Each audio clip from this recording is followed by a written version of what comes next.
Bringing hope the world over. Hope Channel.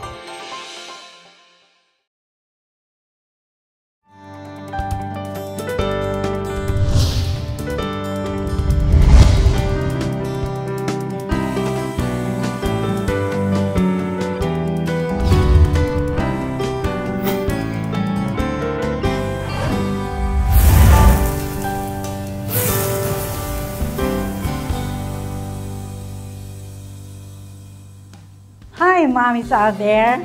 Are you looking for something new to prepare for snack? Mommy Lid, make sure it is good for the health. Budget conscious with love. Don't worry, Ate Lorna. Even the kids would love our healthy recipe for today. Mommy Lid, huwag na nating patagalin. At alam kong may mga hawak na silang papel at lapis para sa menu natin ngayon. Tayo muna ay magdasal. Okay, let's bow our heads for prayer. Father in heaven, again we come to you before we proceed with our lecture this morning. I pray, Lord, that you'll be with us again and bless us and guide us in everything that we will do. Will be to your glory. In Jesus' name we pray. Amen. Okay. Ang ating pong gagawin ngayong araw na ito ay pinamagkatan ko to Ate Lorna ng kamote tops, tofu patty, or burger. Okay. Ang ating mga ingredients, ready na kayo? Okay. Meron tayong 4 cups na kamote tops, or sa Tagalog, talbos ng kamote. Yan. And then, meron tayong 1 cup ng firm tofu, 1 tablespoon ng onions, chop, meron na tayo. And then, 2 tablespoon ng salt, at 1 teaspoon ng veggie seasoning, or yung tinatawag nating mushroom seasoning. Okay, meron din tayong 1 cup of cornstarch, 2 cups of quick oats for our binder. And of course, water. Mga 2 cups ng water. Procedure. Let us combine the first 3 ingredients. Okay. Ate Lawrence, siguro ipakita natin sa kanila kung paano gagawin. Alam niyo yung talbos kamote, magtataka kayo bakit ganito ang itsura. Ano po ito upland ng tinatawag. Hindi siya sa swampy area na kukuha. Kasi kung sa swamp ng ang talbos kamote, malalaki ang dahon. Ito ay nakatanim. Okay. No? So we call that upland kamote tops. Kung sa Tagalog po ito ay kangkote. Kangkote, yan. Parang kangkong yung dahon niya mapipino. Akala ko kokote. Kangkote. Kangkote. Okay. So yan. Ate Lorna, ipakita mo nga sa kanila kung paano natin hihiwa-hiwain yung kangkote na sinasabi mo. Ito ang gunting. Dapat po sa kusina natin, meron tayo talagang gunting na para lang sa kusina. No? Hindi pwede itong gamitin sa damit, sa papel, o kung saan man, no? Basta parati lang itong nasa kusina. Okay?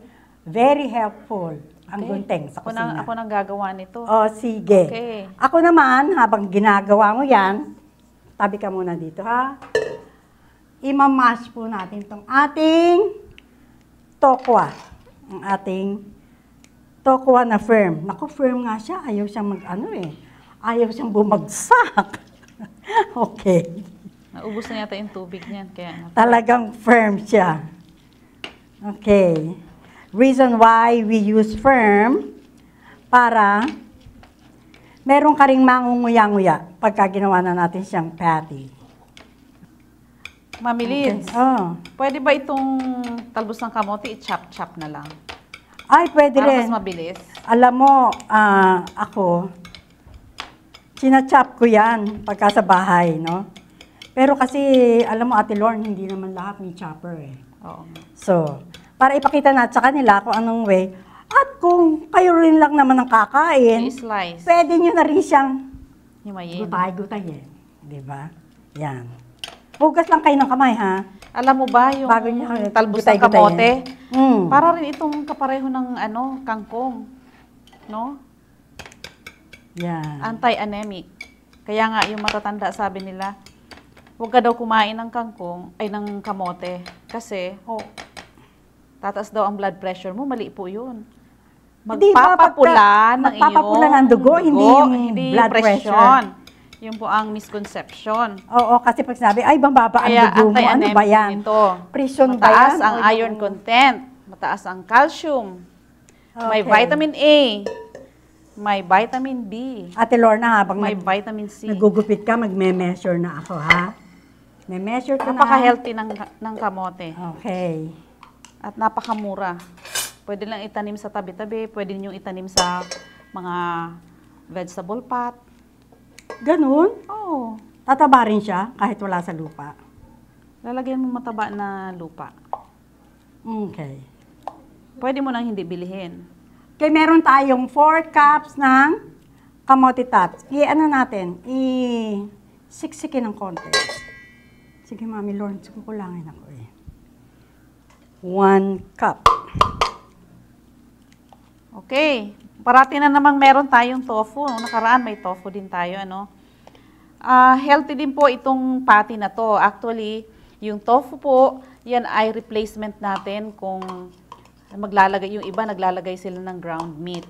Ito ay healthy dahil ang tofu po ay walang cholesterol. Yun na yung no? pinaka-ano natin, pinaka-protein. Yan ang pinaka-protein natin, yung Okay. tofu. Wala siyang cholesterol. Ang oil na makukuha natin sa kanya ay good kind of oil na nagpapababa po ng ating cholesterol level. Okay? Kaya, Apat na to, Ate with Lorne. also antioxidants. Yan, maraming salamat. Excuse me. Kaya, Okay, Ate Lorne, pakitulungan mo kung mag-ano nito. Sa itong quick oats, no? Make sure na quick oats ang kukunin nyo. Kasi para madali siyang mag-soften. Para madali siyang lumambot, no? Pagka nilagyan natin ng water. Otherwise, kung yung regular na rolled oats, kailangan mo pa siyang i-boil, kailangan mo pa siyang iluto. Pero ito, ano lang natin. So, Mami Lorne, siguro, tatanggalin ko na to. pakitanggal yan, and then let's measure. Na-measure ko na yata ito. 2 cups niyan. 2 cups ng oatmeal. Ng oatmeal. Okay. Yan. Quick oats. Lagay mo. In the meantime, habang mini-measure niya yon ng 2 cups, i-add na natin itong onion, no? Na 1 cup onion. 1 tablespoon lang nakalagay ito. Okay. Dadagdagan na po natin ang Yan. 1 cup na tubig. At yan ay papalambutin natin. 1 cup lang nilagay mo. Okay. 1 cup muna. And then, dadagdagan po natin ng another half. Hanggang lumambot po siya kasi ito po ang binder natin. Ang oatmeal po ay napaka-nutritious na pagkain. Pareho po ng sinabi ko kanina, ang tokwa nakakapababa ng cholesterol, lalong-lalo na po ito. Dahil ito ay rich in soluble fiber, yung naglilinis ng ating mga daluyan ng dugo. No? Yung mga cholesterol doon, winawalis niya, no? Kaya bumababa ang cholesterol level natin sa dugo. Okay. At ito rin ay digestives. Okay? Oh, Ate Lorna, i-add ko na ito, ha? Okay. In the meantime, siguro dagdagan mo na yan ng cornstarch, yung binder natin. Okay, i-add ko po ito dito. Tofu. Yung tofu. Yan, ganyan, oh. Ihalo-haluin nyo. I-mix. Ilalagay ko na rin po yung asin. yung ating salt. Huwag natin masyadong alatan, Mami Lawrence.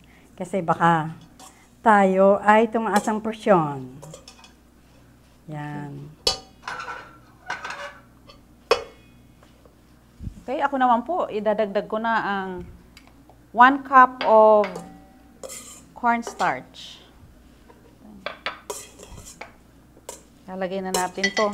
Yung cornstarch, binder din po siya. Okay? Siguro marahil tatanong nyo, bakit oats at saka cornstarch, no? Ang oats para makadagdag ng ating fiber. And yung cornstarch, instead na Egg. flour or egg, para pagka ipinirito natin siya, malutong. Okay? Yan. Yan ang purpose. Yan ang tip nyo for today. Cornstarch, nakakapagpalutong. Wala na namang cholesterol ito. Kasi walang itlog, no? Wala. Walang meat. So, yung Okay. matataas ang cholesterol dyan, pwede na itong alternative nyo. Okay. Ipakita mo kaya sa kanila yung consistency Oh, yan na ng po ang binder. Ayan na po siya. Dapat ganito ang consistency ng binder nyo, ha? Ganito, oh. Yung hindi siya flowing, hindi siya watery. Yan. Para talagang mag-bind doon sa ating ano. Okay. Tabi na natin ito.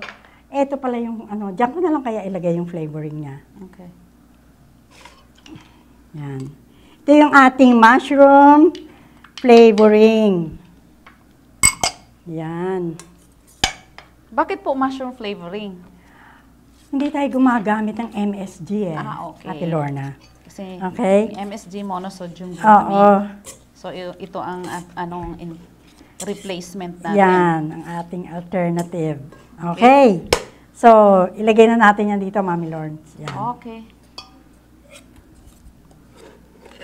Halo natin Sige, itatagilid ko para makita nila. talbos ng kamote burger. Masarap.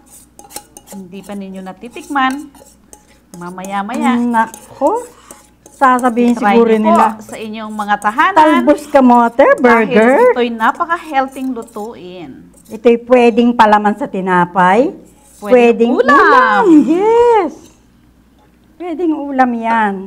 At paborito talaga ito ng ng mga bata. Siguro, Ate Lorne, pakibuksan mo na yung ating stove. Iinit na tayo ng Para mantika. mag-init na tayo ng mantika. Para mayroon Pwede rin ito, yung talagang health conscious, pwede rin itong i-bake. No? Ilagay nyo sa shallow dish, like ganito siguro ka-shallow, and sprayan ng oil, and ilagay dyan para bake siguro sa mga 150 to 200 Fahrenheit ba yun? Ang temperature. Yan. Siguro mga 20 minutes. Pero ngayon, dahil hindi naman lahat tayo ay may oven sa bahay, aanuhin na lang natin siya, ipipirit. Okay, mainit na yung ating mantika, Ate Lorna, no? So, pwede na po natin siyang lagyan, ipirito. Okay, pagka po na-measure natin dito at inilagay natin sa kawali, i-pressin natin ng konti para kung hanggang po pwede niyong bilugin. No? Yan. Okay. Nako, ang amoy na. Masarap. napakasarap. Yan.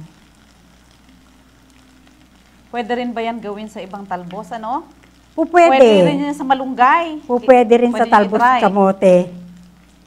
Talbos kamote na nga ito eh. Talbos ng kangkong. Kangkong, yan. Kangkong. Yan, o. Okay, pwede Pagkatapos na ito. siguro yan, o. Brown na. 1 minute. Ano na natin. Apoy. Ihitin natin, no? Okay. Makikita naman natin kung malutong na siya. Nako, sinabi ko sa inyo, kaya cornstarch ang gagamitin nyo instead na egg or flour. Mas malutong siya. Yan. Kahit matagal nang napirito, malutong na siya. Malutong pa rin siya. Okay, kakasya pa itong isa, no? Opo. Kakasya pa yung isa. Again, this is a well-balanced meal again. Hindi ba? Opo. Ate Lorna? Yes. May gulay, may tokwa, may sibuyas, may oats. Yan, hindi lang basta flour ang ginamit Carbohydrates na natin. Kung hindi, naglagay tayo ng oats. Wala nang bakante. Sige, hintayin na lang natin yan. Siguro, Sige, Ate Lorna, dyan ako. nagpipirito kayo, ihahanda ko na yung ating pang burger. Yan, ng panlagay mga sa sangkap. burger. Okay? Okay. Naku, ang bango-bango. Alam niyo ito, hindi lang pwedeng pang-ulam, kung hindi, baon ng mga bata sa school. No? Ipalaman nyo dyan sa tinapay at I'm sure na talagang imbis na burger na totoo, ang palaman niya, napakasustansyang palaman nito para baon ng mga anak natin sa school. Yan. Pihitin na natin ito. Hihiwain na po natin ang cucumber para po dun sa ating burger mamaya. Naku, talagang pasasarapin mo na naman ito, ha? Hindi lang basta ito ang palaman ng tinapay. Meron pa palang cucumber. Ano ba makukuha sa cucumber, Ate Lorna? Kapareho rin siya ng mga zucchini, no? Family ng zucchini, ano? Oo. Okay. Pagka po naluto na, make sure na i-drain po natin siya sa platter na may paper towel. Okay? Ipapakita natin sa kanila kung paano. Ilalabas natin dito. Yan. I-drain natin siya dyan. Para yung mantika ay ma-absorb. Okay. Pwede nyo siyang pihitin na several times para pantay yung luto. Okay. Kailangan talagang ipa-absorb ang mantika kasi masyado mataas ang calorie content pag maraming mantika. Kahit canola oil, ano? Kahit canola oil. Oo. Kasi oil yan. Yan. Ayan na, Okay. kamatis. Isang tip na naalala ko ngayon, mga nanay. Pagka po kayo ay nagprito, lalo na deep fry, huwag po tayong manghinayang sa ginamit nating mantika. Nagagamitin natin ulit. Once kasi na sumobra ng pagkakainit ng mantika, carcinogen na to, di ba, Ate Lorna? So, wag na po natin Carcinogenic panghinayang. Gawin na lang po natin siyang yung sa ilawan pag brown out. Kaya itapon na lang. Or itapon. Huwag na tayo manghinayang. Okay? Hindi pwedeng Kasi panghilot yan, ha? Nag-oxidize na pag too much heat na ginagamit pa ulit-ulit, nagiging hard fat na po siya. Para siyang kumakain tayo ng taba ng karne. Correct. Na, At yan ay mananatili sa inyong arteries. yeah, Okay. magdi-deposit siya. Kaya hindi siya maganda. Yan. Okay. Nako. Pwede na Ang yata dami tayong gumawa. Pwede Pwede na yata tayong gumawa ng ng burger. Burger sandwich. Okay. Sige. Hindi pa masyadong luto ito, pero go ahead, prepare your burger. Okay. Ay, nako. Hihiwain na po natin ang whole wheat bread na May healthy sesame bread seed. din. Oo, na may sesame seed. Masarap po ito at mabigat sa tiyan. Ibig sabihin, siksik Matagal kayo sa magutom. vitamina. Matagal kayo magutom kasi bigat ang whole wheat bread. Okay? At saka, isusunod na natin ang ilalagay natin yung ating burger patty. Sige. Okay? Yan. Ba, Katapos parang malaki, yan, ah. ilalagay natin ang mga slices of tomatoes. Pagkatapos, lagyan natin ng pampasarap lalo, no? Ito ay slices of cucumbers. Ayan. Ready na Ate po Lorna, para sa baon nakakainin din natin. kaya ng mga bata yan pag kami tomatoes? Ay, of course. Masarap Oo. siya kasi yung pang ano siya, matamis-tamis Okay. na maasim-asim. Gustong-gusto yan ng mga bata. Again, may lycopene ang tomatoes, hindi ba? Oo. Pang protection sa kanila sa araw-araw nilang pagbabiyahe papunta ng school. Para yung mga bata na to, hindi sila basta-basta nagkakaroon ng sakit. Dahil sa pollution. Oo. Ganito Okay. dapat parati ang ipapakain natin sa mga anak, sa ating mga anak.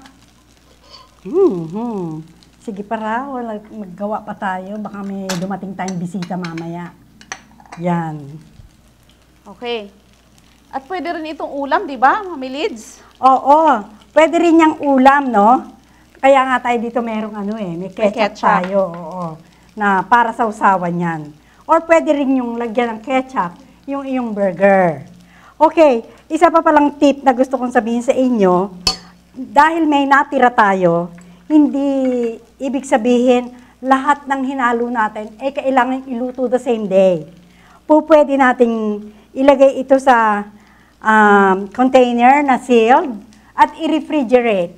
Pwede nito iluto kinabukasan or pagdating ng anak nyo galing sa school para malutong-lutong pa yung kanyang snack, tsaka nyo lang siya ipirito ulit.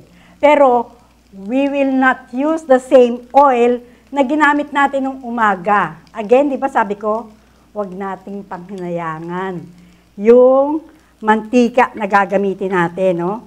Manghinayang tayo dun sa, baka magkasakit pa tayo dahil sa paggamit ng used oil.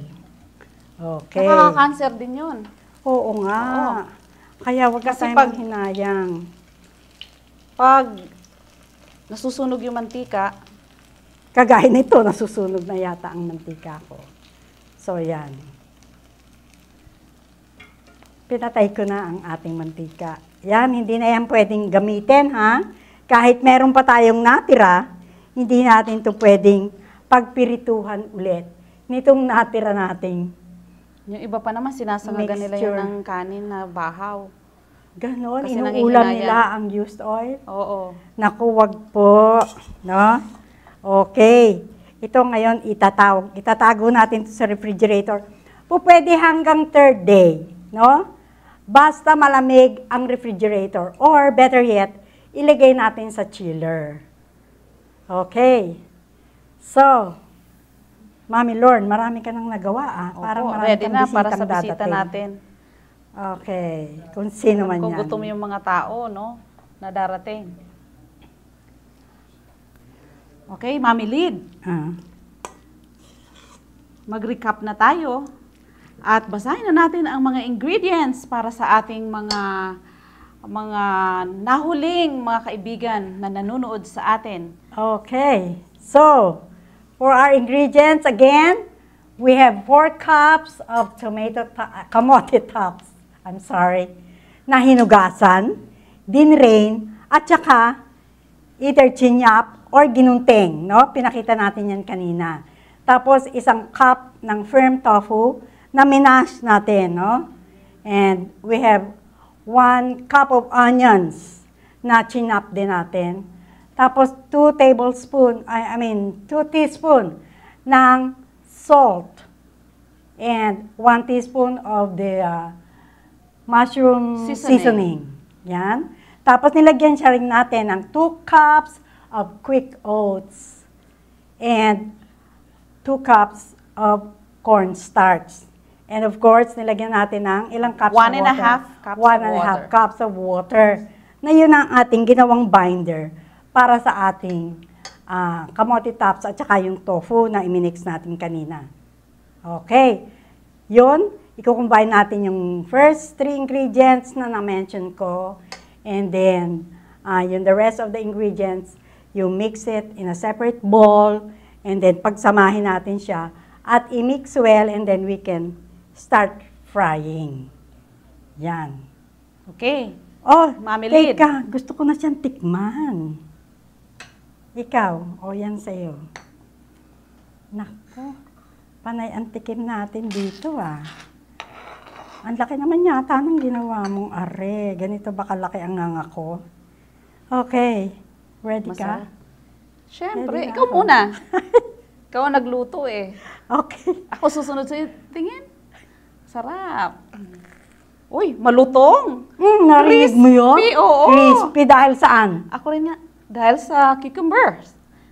Hindi. dahil sa cornstarch. Nako. Oh, sige, crispy na rin yung cucumber. Cucumber kaya malutong. Yun ang cucumber. Yung narinig mo ngayong pangalawa. Ang narinig ko kanina, cucumber din eh. Bukod sa malasa na, healthy at mura pa. Bakit? Ito ay gawa sa kamote. Alam mo, Ate Lawrence, pati si Mami willing na ihanda itong recipe natin. Kasi hindi siya nakakasira ng budget. Tama. Dahil nga low budgeted itong recipe na ito eh. Kami ni Mami Lids ay nag-enjoy na ibahagi po sa inyo ang lutuing ito. Kaya sa uulitin nating episode, magsama-sama tayo muli dito sa programa Where mommies learn to cook intelligently, Cooking Smart. Bringing hope the world over. Hope Channel.